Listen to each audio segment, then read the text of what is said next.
లోక కళ్యాణార్థం సమృద్ధిగా వర్షాలు కురవాలని ఇంద్రకీలాద్రి శ్రీ దుర్గామల్లేశ్వర స్వామి దేవస్థానం ఆధ్వర్యంలో త్రయాత్మిక వరుణ యాగాలు వర్ణ జపాలను ఆంధ్రప్రదేశ్ ప్రభుత్వం జరిపించనుంది. ఏపీ దేవాదాయ శాఖ ఉత్తర్వుల ప్రకారం ఈ నెల 14 నుండి 16వ తేదీ వరకు ప్రత్యేక వైదిక కార్యక్రమాలు నిర్వహించనుంది. దుర్గా ఘాట్ పాతయాగశాల వేదికలుగా 3 రోజుల పాటు విశేష హోమాలు, జపాలు, ఘట్టాభిషేకాలు జరగనున్నాయి. దేవాదాయ శాఖ కమిషనర్ ఉత్తర్వుల మేరకు 3 రోజుల పాటు త్రయాత్మిక దీక్షపూర్వకంగా వరుణ యాగాలు, వర్ణ జపాలు, ఘట్టాభిషేకాలను ఏపీ ప్రభుత్వం నిర్వహించనుంది. లోక కళ్యాణార్థం సమృద్ధిగా వర్షాలు కురవాలని ఇంద్రకీలాద్రి శ్రీ దుర్గామల్లేశ్వర స్వామి దేవస్థానం ఆధ్వర్యంలో త్రయాత్మిక వరుణ యాగాలు, వర్ణ జపాలను ఆంధ్రప్రదేశ్ ప్రభుత్వం జరిపించనుంది. ఏపీ దేవాదాయ శాఖ ఉత్తర్వుల ప్రకారం ఈ నెల 14 నుండి 16వ తేదీ వరకు ప్రత్యేక వైదిక కార్యక్రమాలు నిర్వహించనుంది. దుర్గా ఘాట్ పాతయాగశాల వేదికలుగా 3 రోజుల పాటు విశేష హోమాలు, జపాలు, ఘట్టాభిషేకాలు జరగనున్నాయి. దేవాదాయ శాఖ కమిషనర్ ఉత్తర్వుల మేరకు 3 రోజుల పాటు త్రయాత్మిక దీక్షపూర్వకంగా వరుణ యాగాలు, వర్ణ జపాలు, ఘట్టాభిషేకాలను ఏపీ ప్రభుత్వం నిర్వహించనుంది. ప్రతి ఒక్కరి భాగస్వామ్యంతో పార్ట్నర్షిప్ ఇన్ నేషన్ బిల్డింగ్ కార్యక్రమాన్ని చేపట్టాలని ముఖ్యమంత్రి నారా చంద్రబాబు నాయుడు సూచించారు. ప్రభుత్వ సేవలను ప్రజలకు మరింత సులభంగా అందిస్తే జాతి నిర్మాణానికి సహకరించినట్టేనని అన్నారు. ప్రతి ఉద్యోగి, ప్రతి అధికారి వికసిత్ భారత్, స్వర్ణాంధ్ర లక్ష్య సాధనకు సహకరించాలన్నారు. పార్ట్నర్స్ ఇన్ నేషన్ బిల్డింగ్ అనేది ప్రతి ఒక్కరూ బాధ్యతగా తీసుకోవాలి. దీన్ని ప్రజల్లోకి బలంగా తీసుకెళ్లాలని కోరారు. సచివాలయంలోని ఆర్టీజీఎస్ నుంచి వివిధ శాఖలపై ముఖ్యమంత్రి చంద్రబాబు సమీక్షించారు. ఈ సందర్భంగా ముఖ్యమంత్రి మాట్లాడుతూ పార్ట్నర్స్ ఇన్ నేషన్ బిల్డింగ్ కార్యక్రమంలో అధికారులు, ఉద్యోగులు, ప్రజలు అంతా భాగస్వామ్యం కావాలన్నారు. రోడ్ డాక్టర్ పేరుతో zero pothole mission take up చేయాలని, గుంతలు పడిన రోడ్లను వెంటనే మరమ్మతులు చేపట్టేలా చర్యలు చేపట్టాలని ఇప్పటికే కొన్ని చోట్ల ప్రయోగాత్మకంగా చేస్తున్నారన్నారు. దీన్ని రాష్ట్ర వ్యాప్తంగా అమలు చేయాలని సూచించారు. ప్రభుత్వం మంచి పని చేస్తే ప్రజలు ఇన్వాల్వ్ అవుతారనడానికి భోగాపురం ఎయిర్పోర్ట్ ప్రారంభోత్సవానికి వచ్చిన స్పందనే నిదర్శనమన్నారు.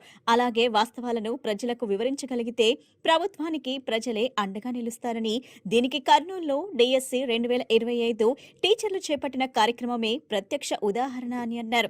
నెలవారీ ఆర్థిక ప్రగతి నివేదికపై సమీక్షించామని, జులై నెలలో 10.70% వృద్ధిని నమోదు చేయగలిగామన్నారు. ఎల్నినో ప్రభావం ఇప్పటి నుంచి ఎక్కువగా ఉండనుందని, ఇప్పుడే అసలు సమస్యలు ఎదురయ్యే ప్రమాదం ఉందని, వీటిని అధిగమించాలని ముఖ్యమంత్రి సూచించారు.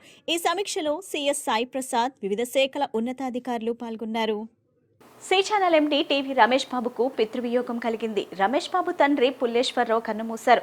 వయోభారంతో వచ్చే సమస్యలతో అస్వస్థకు గురై గాయత్రీనగర్లోని రాధామాధవ్ అపార్ట్మెంట్లో గల రమేష్ బాబు స్వగృహంలో పుల్లేశ్వరరావు పరమపదించారు.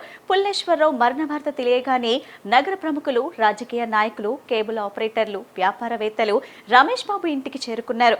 పుల్లేశ్వరరావు భౌతిక కాయాన్ని సందర్శించి నివాళులర్పించారు. C channel MD TV Ramesh Babu ఇంట విషాదం అలుముకుంది. ఆయన తండ్రి పుల్లేశ్వరరావు కన్నుమూశారు. రైల్వే ఉద్యోగిగా పదవి విరమణ చేసిన పుల్లేశ్వరరావు తన కుమారుడైన రమేష్ బాబు వద్ద పదవి విరమణ జీవితాన్ని ప్రశాంతంగా గడిపారు. వయోభారంతో వచ్చే అనారోగ్య సమస్యలతో ఆయన ఈ ఉదయం తనువు చాలించారు. పుల్లేశ్వరరావు మరణ వార్త తెలియగానే నగర ప్రముఖులు, రాజకీయ నాయకులు, కేబుల్ ఆపరేటర్లు, వ్యాపారవేత్తలు, రమేష్ బాబు బంధుమిత్రులు ఇంటికి చేరుకున్నారు.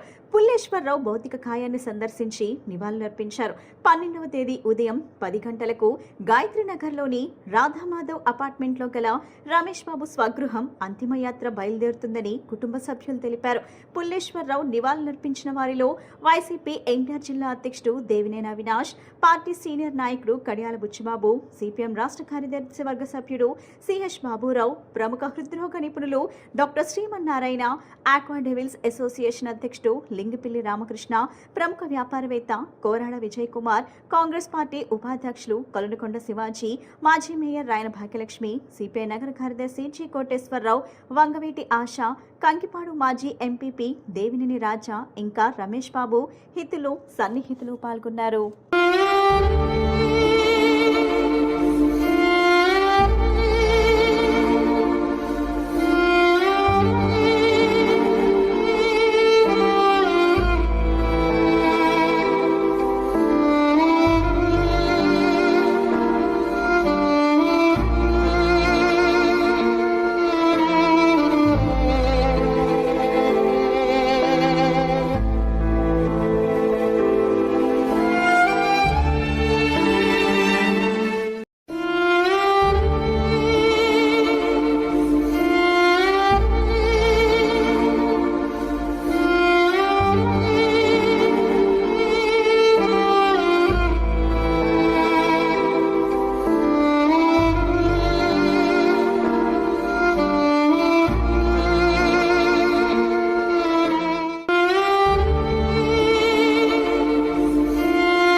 రాష్ట్రం ఎలినో వంటి ప్రతికూల పరిస్థితుల్లోనూ 10.7% సానుకూల ఆర్థిక వృద్ధి రేటు సాధించిందని ముఖ్యమంత్రి చంద్రబాబు తెలిపారు. భవిష్యత్తులో రాష్ట్ర వృద్ధి రేటును 15% తీసుకెళ్లేలా ప్రతి ప్రభుత్వ శాఖ వనరులను సమర్థవంతంగా నిర్వహిస్తూ నిర్దిష్ట లక్ష్యాలతో ప్రణాళికలు రూపొందించాలని అధికారులను ఆదేశించారు. క్షేత్రస్థాయి వరకు సమాచారాన్ని సమగ్రంగా విశ్లేషిస్తూ సామాన్యుడిపై ఎలాంటి ధరల భారం పడకుండా తగిన కార్యాచరణ చేపట్టాలని సూచించారు. రాష్ట్రంలో ఎలినో ప్రభావంతో లోటు వర్షపాతం నమోదైనప్పటికీ స్థూల ఉత్పత్తి పడిపోకుండా అన్ని ప్రభుత్వ శాఖలు పరస్పర సమన్వయంతో పనిచేయాలని సీఎం స్పష్టం చేశారు. సీఎం క్యాంపు కార్యాలయంలో ప్రణాళిక విభాగం అధికారులు 2026 జూలై ఆర్థిక నివేదికను ముఖ్యమంత్రి చంద్రబాబు నాయుడుకు అందించారు. వాణిజ్య పన్నుల శాఖ తరహాలోనే ప్రతి ప్రభుత్వ శాఖలోనూ అత్యాధునిక టెక్నాలజీని అనుసంధానించి నిర్దేశిత లక్ష్యాలను చేరుకోవాలని సీఎం సూచించారు. కృష్ణానదిలో ప్రవాహాలు లేకపోవడంతో గోదావరి వరద నీటిని మళ్లించి కృష్ణా డెల్టాను ఆదుకున్నామన్నారు. భూగర్భ జలాలు తగ్గుతున్న తరుణంలో నీటి లభ్యత, ఉత్పత్తుల విలువ జోడింపుపై ప్రత్యేక కంటింజెన్సీ ప్రణాళికలు సిద్ధం చేయాలన్నారు. ప్రజలపై నిత్యావసర ధరల భారం పడకుండా నిరంతరం పర్యవేక్షించేందుకు ఒక ప్రత్యేక కమిటీని ఏర్పాటు చేయాలని అధికారులను ఆదేశించారు. అంతర్జాతీయ మార్కెట్లకు అయ్యే ఎగుమతులపై ఎలాంటి ప్రభావం పడకుండా జాగ్రత్త వహించాలన్నారు. లక్ష్య సాధన తేలికయ్యేలా జిల్లా, నియోజకవర్గం, మండల వారీగా నివేదికలు తయారు చేయాలని నిర్దేశించారు. ఆర్థిక క్రమశిక్షణను పాటిస్తూనే అభివృద్ధి, సంక్షేమ ఫలాలను ప్రజలకు సమర్థవంతంగా అందించేలా ప్రతి ప్రణాళిక రూపుదిద్దుకోవాలని సీఎం దిశానిర్దేశం చేశారు. విజయవాడ ప్రాంతీయ పాస్పోర్ట్ కార్యాలయంలో సర్వర్లు పనిచేయకపోవడంతో దూర ప్రాంతాల నుంచి వచ్చిన ప్రజలు ఇబ్బందులు పడ్డారు. సాంకేతిక సమస్యపై అధికారులు ముందస్తు సమాచారం ఇవ్వలేదు. కార్యాలయంలో కనీస వసతులు లేక ప్రజలు ఇబ్బందులు ఎదుర్కొన్నారు. తమ స్లాట్ ప్రకారం వివిధ ప్రాంతాల నుంచి వచ్చిన ప్రజలను రేపు రావాలంటూ పాస్పోర్ట్ అధికారులు ఇంటికి పంపించేశారు. విజయవాడ పాస్పోర్ట్ సేవా కేంద్రంలో సర్వర్ స్లో కావడంతో పాస్పోర్ట్ కోసం వచ్చిన దరఖాస్తుదారులు తీవ్ర ఇబ్బందులు ఎదుర్కొన్నారు. సర్వర్ సరిగా పనిచేయకపోవడంతో దరఖాస్తులు ప్రక్రియ నెమ్మదిగా సాగుతున్నట్లు అభ్యర్థులు తెలిపారు. పాస్పోర్ట్ సేవా కేంద్రం వద్ద దరఖాస్తుదారులు ఉదయం నుంచి సాయంత్రం వరకు నిరీక్షిస్తూనే ఉన్నారు. సర్వర్ సమస్య కారణంగా తమకు కేటాయించిన అపాయింట్మెంట్ స్లాట్లో కూడా లోపలికి అనుమతించకపోవడంతో పలువురు ఆందోళనకు గురయ్యారు. దూర ప్రాంతాల నుంచి ప్రత్యేకంగా విజయవాడకు వచ్చిన దరఖాస్తుదారులు సర్వర్ సమస్యతో గంటల తరబడి వేచి ఉండాల్సి వచ్చిందని వాపోయారు. ఒక స్లాట్ కు మరో స్లాట్ కు మధ్య అపాయింట్మెంట్ ఉన్నా తమ సమయం దాటిపోతుందేమోనని ఆందోళన చెందారు. సర్వర్ సమస్యలను వీలైనంత త్వరగా పరిష్కరించి అపాయింట్మెంట్ ఉన్న దరఖాస్తుదారుల సేవలను పూర్తి చేయాలని వారు అధికారులను కోరారు. అయితే సర్వర్ పనిచేయక జాప్యం అవుతున్నందున కొంతమంది దరఖాస్తుదారులు పంపించేశారు. పేద ప్రజలకు మెరుగైన వైద్య సేవలు అందించడమే లక్ష్యంగా సీఎం చంద్రబాబు నేతృత్వంలోని కూటమి ప్రభుత్వం పనిచేస్తుందని సెంట్రల్ ఎమ్మెల్యే బోండా ఉమ తెలిపారు. గడిచిన 5 ఏళ్లలో నిర్లక్ష్యానికి గురైన ప్రభుత్వ వైద్య వ్యవస్థను తిరిగి గాడిలో పెట్టి కార్పొరేట్ ఆసుపత్రులకు ధీటుగా ప్రభుత్వాసుపత్రులను అభివృద్ధి చేస్తున్నామని తెలిపారు. విజయవాడ ప్రభుత్వ సర్వజన ఆసుపత్రి క్రిటికల్ కేర్ విభాగం వద్ద తల్లి బిడ్డల ఎక్స్ప్రెస్ నూతన వాహనాలను సెంట్రల్ ఎమ్మెల్యే బోండా మహేశ్వరరావు ప్రారంభించారు. అనంతరం ఆయన మాట్లాడుతూ పేద ప్రజలకు నాణ్యమైన వైద్య సేవలు అందించడమే లక్ష్యంగా పనిచేస్తున్నామన్నారు. తల్లులు, చిన్నారులకు అత్యవసర సమయాల్లో మెరుగైన, సురక్షితమైన రవాణా సౌకర్యాన్ని అందించేందుకు తల్లి బిడ్డల ఎక్స్ప్రెస్ వాహనాలు ఎంతో ఉపయోగపడతాయని తెలిపారు. తల్లి బిడ్డ ఆరోగ్యానికి ప్రభుత్వం అందిస్తున్న సేవలు మరింత బలోపేతం చేయడమే తమ లక్ష్యమన్నారు. ప్రతి తల్లి బిడ్డకు మెరుగైన వైద్య సేవలు నిరంతరం కృషి చేస్తామన్నారు. గత 5 ఏళ్లలో నిర్లక్ష్యానికి గురైన ప్రభుత్వ వైద్య వ్యవస్థను తిరిగి గాడిలో పెట్టి ప్రభుత్వాసుపత్రులను కార్పొరేట్ ఆసుపత్రులుగా తీర్చిదిద్దుతున్నామన్నారు. ప్రమాదాలు, ఇతర కారణాలతో మృతి చెందిన పేదల మృతదేహాలను ఉచితంగా వారి ఇంటి వద్దకు చేర్చేందుకు మహాప్రస్థాన వాహనాలు ఎంతో ఉపయోగంగా ఉన్నాయన్నారు. ప్రభుత్వ ఆసుపత్రుల్లో ప్రసవించే మహిళలకు అవసరమైన కిట్లను, పౌష్టికాహారాన్ని, వైద్య సేవలను అందిస్తున్నామన్నారు.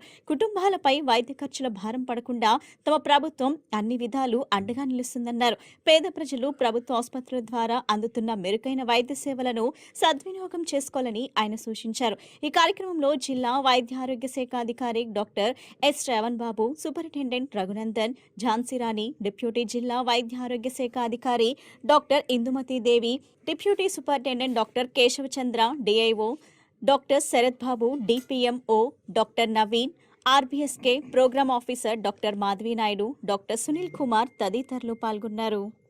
గత 5 సంవత్సరాలు ప్రజా ఆరోగ్యం నిర్లక్ష్యానికి గురైన గవర్నమెంట్ హాస్పిటల్లో పూర్తిగా నిర్లక్ష్యం చేశారు. హాస్పిటల్స్లో మందులు లేవు, సదుపాయాలు లేవు, టెస్టులు చేసేవాళ్ళు లేరు.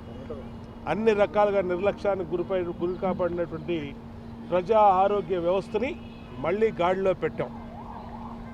2014-19లో ఆ రోజు మొదటి అసెంబ్లీలో ఈ రాష్ట్రం విడిపోయినాక ఈ తల్లి బిడ్డల ఎక్స్ప్రెస్ని మొట్టమొదటిగా ఆ రోజు తీసుకొచ్చాం. నేనే ఆ రోజు అసెంబ్లీలో ఉన్నా, ఈ సబ్జెక్ట్ కూడా మాట్లాడాం దీని మీద. ఎందుకంటే గర్భిణీ స్త్రీలు డెలివరీ అయినాక వాళ్ళకి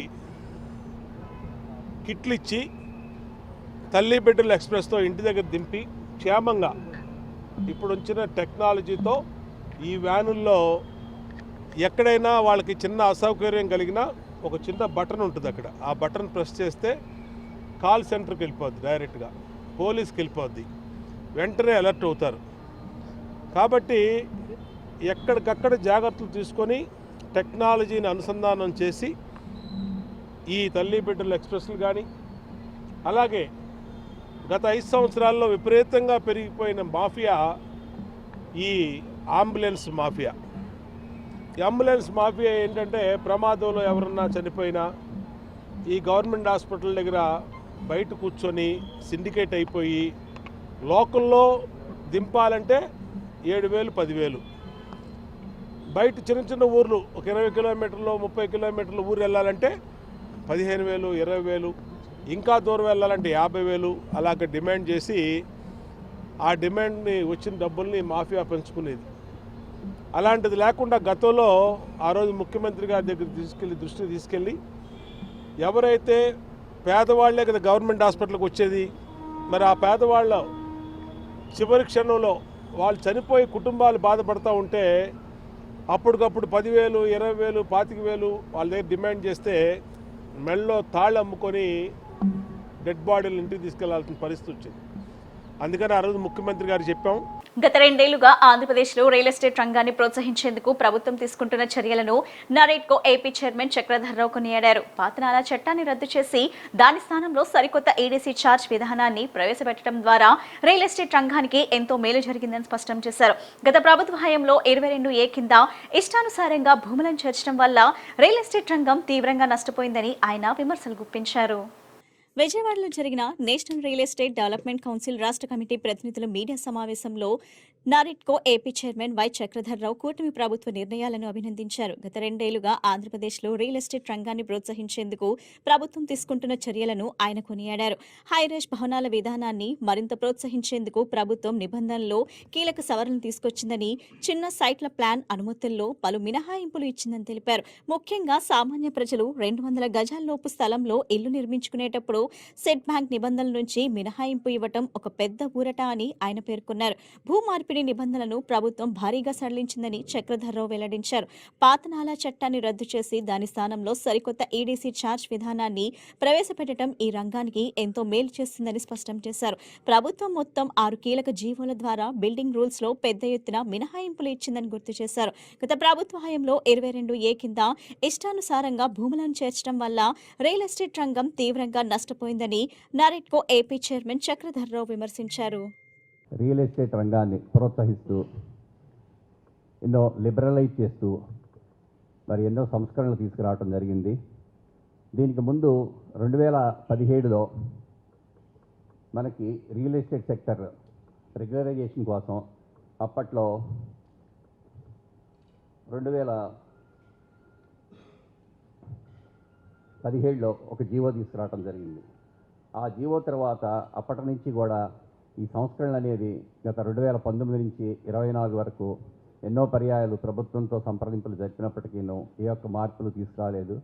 గత 2 సంవత్సరాల నుంచి మన సీఎం గారి ఆధ్వర్యంలో is of doing business, speed of doing business అనే యొక్క నినాదంతో ఎంఈఓడి మున్సిపల్ అండ్ అడ్మినిస్ట్రేటివ్ శాఖ మార్చులు శ్రీ పొంగూరు నారాయణ గారి ఆధ్వర్యంలో బిల్డింగ్ రూల్స్ అట్లాగే లేఅవుట్ రూల్స్ అన్నీ కూడా లిబరలైజ్ చేస్తూ గతంలో ఉన్నటువంటి సాధక బాధకాలన్నింటి ఇబ్బందులందరినీ దృష్టిలో పెట్టుకొని మన రాష్ట్ర పురోగభివృద్ధికి రియల్ ఎస్టేట్ రంగం ఎంతో దోహదం చేస్తుందని చెప్పేసి యొక్క రియల్ ఎస్టేట్ రంగం బాగుంటే అన్ని సెక్టర్లు యాక్చువల్గా రియల్ ఎస్టేట్ సెక్టర్ నుంచి ఉపాధి ఉద్యోగ అవకాశాలు మరి ఎక్కువగా వచ్చేటువంటి అవకాశం ఉంది. కాబట్టి ప్రభుత్వానికి కూడాను ట్యాక్సుల రూపంలో ఆదాయం కూడా వచ్చేటువంటి అవకాశాలు ఉన్నాయి. కాబట్టి ఈ యొక్క రియల్ ఎస్టేట్ రంగాన్ని ప్రోత్సహించినట్లయితే మరి మన రాష్ట్ర అభివృద్ధి బాగుంటుందనే ఉద్దేశంతో ఈ బిల్డింగ్ రూల్స్లో ఎన్నో మార్పులు తీసుకురావడం జరిగింది. కొంచెం అందరం కూడా కొంచెం స్ట్రగుల్లోనే ఉన్నాం సేల్స్ పాయింట్లో, ఎందుకంటే ఇంకా మైగ్రేషన్స్ అవ్వట్లేదు బయట నుంచి. ఎందుకంటే మేము కట్టినన్ని కొనాలంటే బయట నుంచి మైగ్రేషన్స్ వచ్చి అయితే కానీ ఉండదు. ఇక ప్లాట్స్ చేసేవాళ్ళు అందరూ కూడా ఏంటంటే మెయిన్ మనకి టైంకి ఏదో ఒక ఇన్వెస్ట్ చేద్దాం అనుకునే వాళ్ళు వస్తారు. సో వీటన్నిటి మూలన కొంచెం చాలా ఇబ్బంది మూలన ఈ నాలా ఒకటి, వేకెంట్ ల్యాండ్ ట్యాక్స్ ఒకటి చాలా బాగా మాకు ఉపయోగపడుతుంది. తర్వాత కామన్ జోనింగ్ బిల్డింగ్ రిఫార్మ్స్ వచ్చిన దాని మూలన అవుతుందంటే ఒక క్లస్టర్లో కమర్షియల్, రెసిడెన్షియల్, అట్లాగే దాంట్లో ఒక టౌన్షిప్ పెడితే దాంట్లో ఒక చిన్న స్కూలు, ఒక పార్కు, అట్లాగే కమర్షియల్ చేసుకోవడానికి ఒక చిన్న క్లినిక్, హాస్పిటల్ పెట్టి అన్నిటికీ కూడా we can make in one place all the facilities. So దీని మూలన రెండోదేమో గ్రీన్ బిల్డింగ్ చేస్తే దానికి కూడా బోర్డు అండ్ కన్సెషన్స్ అన్నీ అలౌ చేశారు మాకు. ఇక టీడీఆర్ ప్రొజెక్షన్స్ 3DR తీసుకుని తర్వాత అట్లాగే బాల్కనీ ప్రొజెక్షన్స్ ఇవ్వడం వల్ల ఏమవుతుందంటే ప్రతి ఒక్కళ్ళు ఏమవుతుందంటే ఎవరు బెడ్రూమ్లోకి వాళ్ళు వెళ్ళిన తర్వాత they want a private space for their own balcony. అది ఇప్పుడు మొన్న కొత్త జీవోలు అది ఇవ్వటం వల్ల ఏమవుతుందంటే ఇప్పుడు మనం 4 బెడ్రూమ్లు పెడితే 4 బెడ్రూమ్స్ కూడా వాళ్ళు బాల్కనీ ఇచ్చే పరిస్థితి వచ్చింది మనకి. అంతకుముందు ఏంటంటే అందరు కలిసి ముందేదో డైనింగ్ హాల్లో, లివింగ్ రూమ్ దగ్గర ఒక బాల్కనీకి వెళ్ళాల్సి వచ్చేది. ఇవాళ ఎవరికి వాళ్ళకి ఒక స్మాల్ బాల్కనీ, సో 2 చైర్స్ కూర్చుని ప్రైవసీ చేసుకుంటానికి అది చాలా బ్రహ్మాండం వంటి ఇది ఇచ్చారు. మీరు మనం చూసుకుంటా ఉంటే మాకు ఈరోజు మెయిన్ నెరెడ్కో కానీ అదర్ అసోసియేషన్స్ మేమంతా చెప్పేది ఒకటే ఏంటంటే ఈరోజు ఏదైతే ప్రభుత్వం ఉందో మా సమస్యలు ఏదున్నా కానీ వాళ్ళ దృష్టికి తీసుకెళ్తే లైక్ వచ్చేసి ముఖ్యమంత్రి గారు కానీ, నెక్స్ట్ వచ్చేసి ఇప్పుడున్న మా ఎంఏయుడి మినిస్టర్ నారాయణ గారు కానీ, అదేవిధంగా ఆఫీసర్స్ కూడా ప్రిన్సిపల్ సెక్రటరీస్ కానీ అదర్ గవర్నమెంట్ ఆఫీషియల్స్ అందరు కూడా వచ్చేసి మాకు చాలా కోఆపరేటివ్గా ఉన్నారు. మేము అడిగినవన్నీ వచ్చేసి చేసుకుంటూ వచ్చినారు. మీరు ముఖ్యంగా ముందు మా చక్రధర్ గారు కానీ, రమేష్ గారు కానీ మొత్తం ఆల్మోస్ట్ కవర్ చేశారు. ఇక్కడ చూస్తే ఏంటంటే మెయిన్ ఇంకోటి ఎన్విరాన్మెంట్ డెక్ ఫ్లోర్ అండి. అంటే హై రైజ్ బిల్డింగ్స్లో జనరల్గా మీకు 10 floors అండ్ అబోవ్ బిల్డింగ్స్ ఏదైతే ఉన్నాయో మీకు వీటికి ఏంటంటే కంటిన్యూస్గా వీళ్ళ ఫెసిలిటీస్ ఏదైనా ఇచ్చామంటే మనకి ఏంటంటే ఏదైనా గ్రౌండ్ ఫ్లోర్లు ఇస్తాము, లేదంటే వచ్చేసి టాప్ టెర్రస్ ఫ్లోర్లు ఇస్తాము. వీటితో పాటు ఏంటంటే మీకు మిడిల్లో ఎక్కడన్నా వచ్చేసి ఒక 4.5 meters హైట్ తోటి ఎన్విరాన్మెంట్ డెక్ ఫ్లోర్, అది మీ నిజంగా చాలా అడ్వాంటేజ్. 10 floors కానీ అబోవ్ బిల్డింగ్స్లో వచ్చేసి మీరు ఎక్కడైనా కానీ ఎనీ ఫ్లోర్ వచ్చేసి ఈ ఫ్లోర్ కట్టుకోవచ్చు అని మాకు రీసెంట్ దాంట్లో పర్మిషన్ ఇచ్చారు. అది కూడా ఏంటంటే 4.5 meters హైట్, అంటే అరౌండ్ వచ్చేసి 15 feet హైట్లో మనం కట్టుకోవచ్చు. దాంట్లో ఏంటంటే ఒక 20% ఎమ్యూనిటీస్ అక్కడ ఉండే రెసిడెంట్స్ ఎవరైతే ఉన్నారో వాళ్ళకి కావాల్సిన ఫెసిలిటీస్ వచ్చేసి లైక్ క్లబ్ హౌస్ కానీ, జిమ్ కానీ, మీకు అదర్ రిక్రియేషనల్ యాక్టివిటీస్ వచ్చేసి 20%లో చేసుకోవచ్చు. ఇప్పుడు కాసేపు ప్రకటనలో